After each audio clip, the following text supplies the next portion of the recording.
Welcome to China in Focus. I'm Tiffany Meyer. Our top story: as Southeast Asian countries target scam centers, Beijing's role is coming into the focus. Is China helping in terms of cracking down on scammers or secretly siding with them? A South Korean company is unveiling a $6 billion plan to build a factory in Tennessee. The move could help the U.S. reduce its reliance on critical minerals from China, but the plan is already facing a major roadblock. The Texas Attorney General is suing 5 TV makers, including 2 from China, over allegations that smart TVs are spying on Americans in their own living rooms. And as oil prices fall this week, China is quietly stockpiling. It's a move that could impact global markets.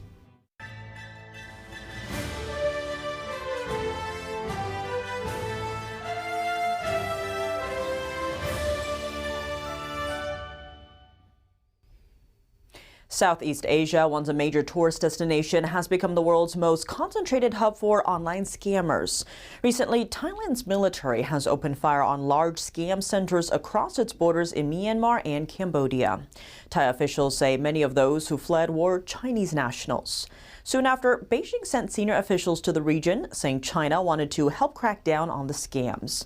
But questions remain. Is the Chinese Communist Party playing both hero and villain? U.S. investigations, Chinese state-run media reports, and accounts from a former Chinese intelligence agent all point in the same direction. They say Beijing may be deeply involved in encouraging and even financing these scams networks. And some of the top kingpins behind them appear to have ties to the Chinese regime. NTD's Flora Hua has more. After the U.S. stepped up efforts to crack down on these crimes targeting Americans, Southeast Asian militaries have taken action. In recent months, Thailand and Myanmar bombed several scam centers, including KK Park, one of the largest in the region. Local media footage shows Chinese and Thai officials escorted by Myanmar's authorities touring the demolished KK Park as part of a joint crackdown operation. But here's a twist. U.S. officials say a major stakeholder in KK Park has direct ties to the CCP and its United Front Work Department, which is a tool Beijing uses to build alliances. And this isn't an isolated case. 3 years ago, Thai authorities arrested another Chinese national for his involvement in gambling and online scams. He was also seen front and center at meetings of China's Belt and Road Initiative. The event, called the Myanmar-China Business Summit, is hosted by a group approved by China's State Council. Here's another account. A former Chinese spy who worked for the CCP's top intelligence agency, the Ministry of State Security, says one of his primary tasks was tracking Chinese dissidents both at home and abroad and taking action when needed. He recently told Radio Canada International that the CCP helped him land a manager role at Prince Group, a major scam operation based in Cambodia. That job served as cover for covert CCP operations. The head of Prince Group, Chen Zhi, is now one of the U.S. government's most wanted individuals. Earlier this October, the Justice Department charged the Prince Group, saying its network scammed hundreds of Americans. Back in July, a congressional commission released a report examining how China is fueling crimes in Southeast Asia through scam centers. Many of them are owned by Chinese nationals, with the majority of workers being Chinese. The report says these operations help Beijing expand its influence in the region while directly harming Americans. Flora Hua, NTD News. An alliance aimed at countering China's dominance in rare earth minerals is gaining momentum. South Korean company Korea Zinc plans to build a critical minerals refinery in the U.S., with most of the funding coming from Washington. Rare earth minerals are indispensable components in most electronics and weapons. But 2 of the company's major shareholders have asked a South Korean court to block the plan. Korea Zinc is the world's largest zinc smelter. The over $6 billion project was revealed on Monday. It aims to refine zinc, copper, and a range of other minerals considered critical by the U.S. government. Under the plan, the U.S. Department of War will hold a 40% stake in the venture, while Korea Zinc's stake will be less than 10%. 2 major Korea Zinc shareholders asked a court in Seoul on Tuesday to block the deal. They said they were not opposed to the plan, but to issuing new shares to raise funds. They believe this would give the company's chairman more control over the business. Is your television at home spying on you? Texas Attorney General Ken Paxton filed lawsuits against 5 major television companies, including 2 based in China. They are Sony, Samsung, LG, Hisense, and TCL. Paxton alleges that these TV companies collect TV watchers' personal data. He accuses them of secretly tracking what appears on user screens in real time. The suits claim the technology captures not just TV shows, but video calls, photos, and even security camera feeds, fueling data collection without clear user consent. Paxton says the practice violates Texas law. He added that Chinese-linked companies could be compelled to hand that data to the Chinese Communist Party, which poses a serious national security and privacy threat. NTD has reached out to the TV companies for comment, but did not hear back before airtime. Oil prices are dipping below $60 a barrel for the first time in months, and China is stockpiling due to lower prices. Markets reacted on Tuesday to growing talk of a possible end to the war in Ukraine, which means Russian oil could re-enter the global market. Analysts say just the possibility of more Russian oil coming back onto the market is already pushing prices down, as traders speculate sanctions easing. Meanwhile, China appears to be using the price drop to its advantage. Estimates show Beijing ramped up crude oil imports in November, the most in 6 months, bringing in more oil than it's actually using right now. The country imported almost 1.9 million barrels per day last month. It's almost 3 times the imported amount compared to October.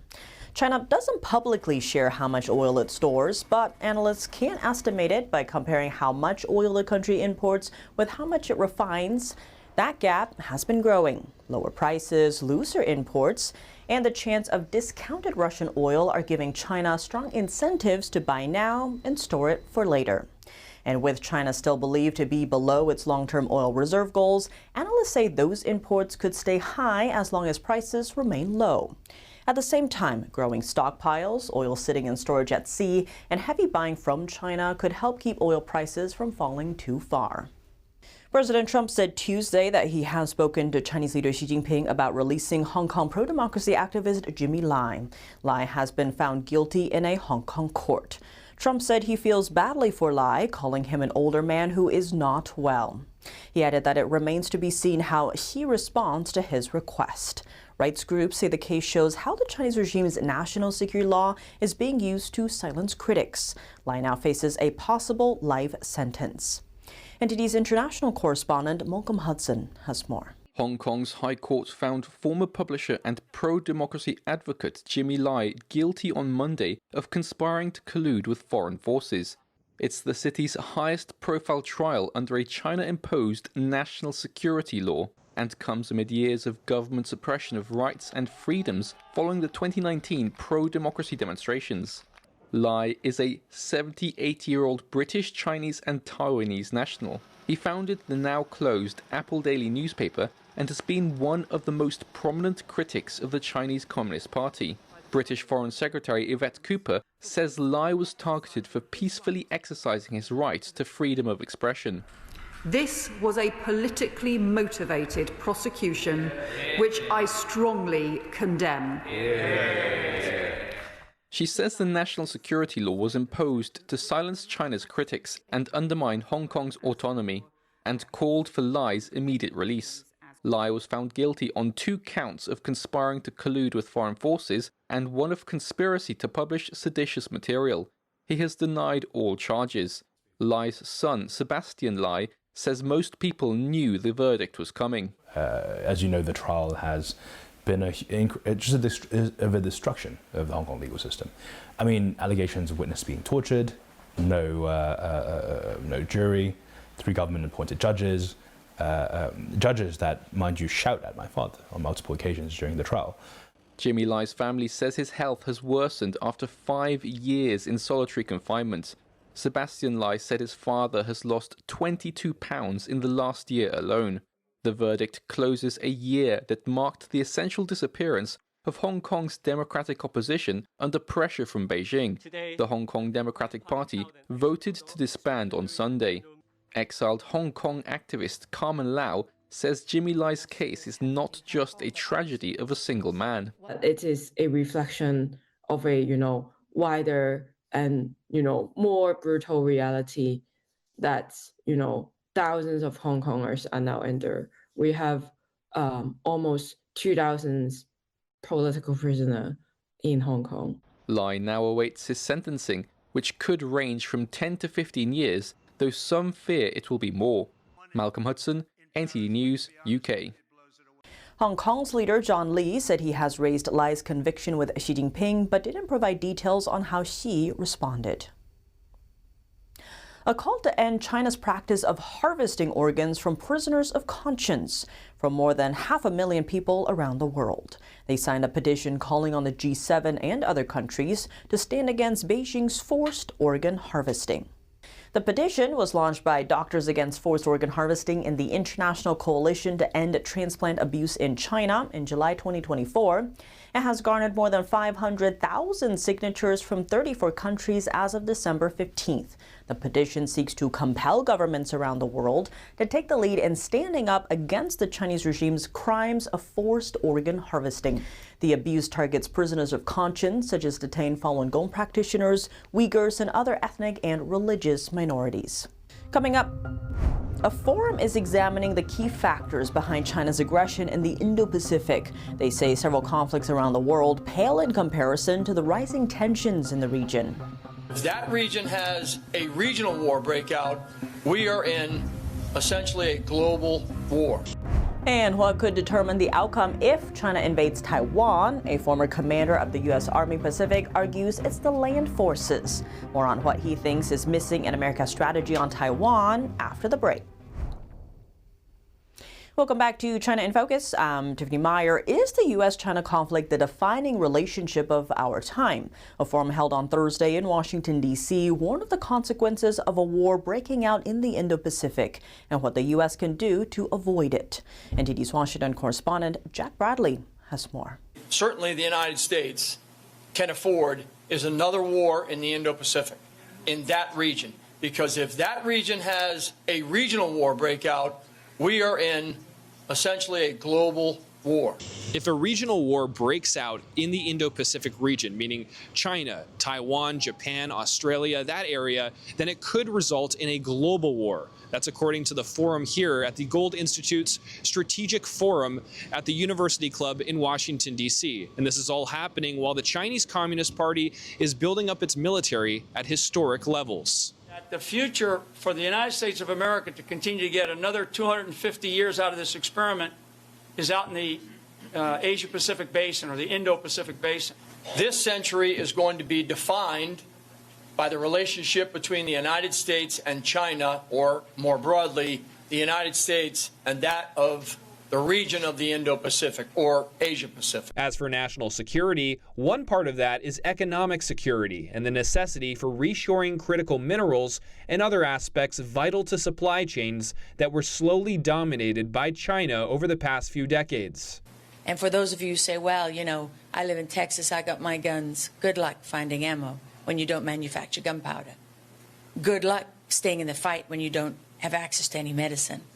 Good luck when you're transporting goods when you don't have any ships. Panelists said that China is trying to drive a wedge between the U.S. and smaller nations in the region with its Belt and Road Initiative. That's where China gives out loans to those countries that they can never repay, and thereby taking control of their infrastructure and national sovereignty. And while they're there, by the way, we can help you train your police force, and by the way, we can help you train your journalists. One central message to ensure regional stability is the reunification of North and South Korea as a democracy. Unification is so important because then we can have economic strength to North Korea and people can be free. The Republic of Korea, as well as Japan, they sit at the doorstep of 3 nuclear weapon states. And that's why it's critical for the U.S. and its allies to push back against Chinese aggression. A strong South Korea, a strong Japan, taking a look at and supporting the island nations in that general vicinity. That's a buffer. We need to work together, America and South Korea, as a brotherhood, as an extension of our territory. Now, the forum is calling for strengthening military alliances in the Indo-Pacific, as that is the strongest power to deter China that the U.S. has. Reporting from Washington, D.C., Jack Bradley, NTD News. How might a potential Chinese invasion of Taiwan unfold? American Thought Leaders host Yanni Akelek sat down with former commander of U.S. Army Pacific General Charles Flynn to break down what he thinks would really determine the outcome. Let's dive in. General Charles Flynn, such a pleasure to have you on American Thought Leaders. Thanks. I appreciate you having me, and very grateful to Epoch Times for the opportunity. So let's talk about this headline from the Indo-Pacific. Okay, Japan threatening us militarily. China tells German foreign minister. That's Reuters. What's your reaction? Well, I look at the two recent incidents of the rhetoric going back and forth between China and Japan, and then just 48 hours ago, aircraft from China basically locking radars on Japanese jets. I think Japan is beginning to take seriously the threats that China has imposed upon them. And the penetrations of their air exclusion zone, maritime exclusion zone. And so it's important that Japan step up and take these actions to protect their own people and their own national sovereignty, but also signal to the United States through our treaty and through our alliance that they're not going to put up with this kind of behavior, irresponsible behavior by the Chinese. How important from the military perspective is China for the United States? It is the most important. I think by way of threats, it poses the most dangerous one to the United States. I'll start back a little bit. In 2012, President Xi obviously took over the presidency of the Communist Chinese Party. And again, I'm going to say this right up front. I'm not against the Chinese people, but I am against the Communist Chinese Party. If you just jump forward to about the 2014-2015 timeframe, what was happening was their economy was moving at a pace that was unprecedented. Their modernization efforts had caught up with their training reformations and some of their reorganizations of their military formations. So around the 2015 timeframe, they had a modernization of their military that was kicking into a second gear. They had an organizational change that was going on across their forces, and then they were fielding new capabilities. And of course, their industrial strength was just kicking into that next gear. So when you match up the modernization of their military equipment, the organizational changes that they were undergoing, and then the training reforms that they were putting in place, well, here we are in 2025. So that's a decade ago. And as I've said publicly before, if we don't slow their trajectory down, that is a very, very dangerous outcome for the United States and arguably for the globe. And they, of course, say, well, we're just doing this to protect ourselves. Well, maybe so. On the other hand, I think that the arsenal that they've created, the A2AD arsenal that they've created, which is, got a serious amount of reach in all of their forces, from hypersonics. And maybe just explain what that is. Yeah. This A2AD arsenal, which is anti-access area denial force, is primarily designed to defeat the strengths of the United States military. And the strengths are our air power and our maritime power, primarily. Secondarily, it's designed to degrade, deny, and disrupt our capabilities in space and cyber. Okay? One thing it is not designed to do, it's not designed to find, fix, and finish distributed, mobile, reloadable, and networked land forces inside the Indo-Pacific, okay? And the land force network and the land power network that I'm talking about is built around the United States Army, the United States Marine Corps, the United States Special Operations Forces, and then the fourth component, which is a really important component, which is the land forces inside of Asia. So when I look at the map, I see people, I see terrain, I see borders, and I see sovereignty. When others look at the map, and traditionally I think this has been part of our challenge in the United States, we look at the map and we see blue. We see an ocean and we see air, and we say, well, we can solve this problem with, more ships, more subs, more airplanes, more jets, more precision guided munitions, more satellites. look, I'm not against a large U.S. Navy and a large U.S. Air Force and all the other capabilities that have to come with things, platforms. In fact, we need them. Why? Because they do only what the United States can do, which is keep the global commons open. What I'm saying is that region is a joint and it's a multinational problem. It's a joint and multinational theater, and it can only be solved by joint and multinational applications in all domains. That includes the land forces. The predominant force in Asia is its armies. I'll go through a couple of facts. India, 80% of its military is its army. Indonesia, 75%. Thailand, 75%. Vietnam, 80%. Heck, the Philippines, 70% of its military is its army, has more divisions than the U.S. Army does. And I could go on and on. The point I'm making is there's a natural partnering and a persistent state of connection between land forces in the region, and we cannot discount those forces in the region that are land-based. That what do? They protect their territorial integrity and they defend their national sovereignty. And some of those forces are beginning to step up in ways that we never saw before. And that's one of the things I'm very proud of my time, over the last 10 years out in the region is really trying to tie together a strategic land power network as a counterweight to what the Chinese are doing. I'll go on a little bit here and also say that some experts, and I'll leave that open, is they often refer to the Chinese Navy as its center of gravity. And I say, no, it's not its center of gravity. Why? Because the military definition is that which you need in order to achieve your objective. Okay? My view is you can't invade Taiwan with the Chinese Navy and the Chinese Air Force. You actually have to deliver an invasion force, and that is its Chinese army. That's the PLAA, okay, of which there are many of them. And my point is that we have a way of increasing the indications and warnings to our National Command Authority by watching the Army. Why? Because the Army, it actually has to mobilize, move, combat configure, combat load, and then get across the Taiwan Strait in order to seize, hold, and subjugate the people of Taiwan. And to watch the full interview, check out American Thought Leaders on EpicTV.com. That's all for today's China in Focus. I'm Tiffany Meyer. If you have any feedback on the show or have something you'd like to see us cover, send us an email at ChinaInFocus@ntd.com. We'd love to hear from you. For on-the-clock original news coverage, visit us at ntd.com or download our NTD app. Thanks for watching. See you soon.